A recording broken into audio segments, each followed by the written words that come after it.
A cat. No, not a pampered pet from a warm home.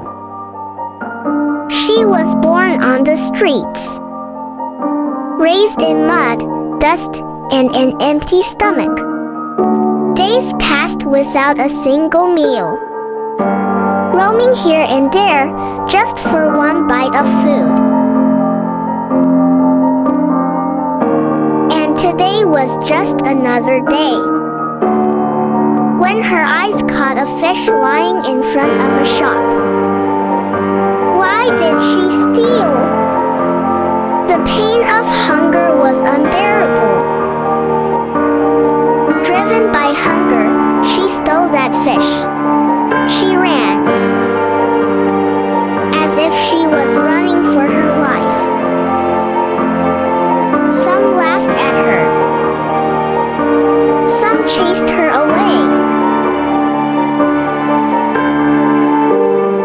Others shouted, "Thief!"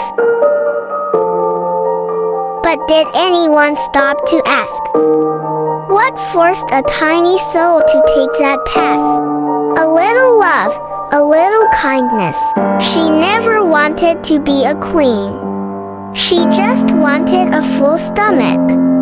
Maybe you turned your face away, but remember, animals, like humans, have hearts too, and they feel hunger too.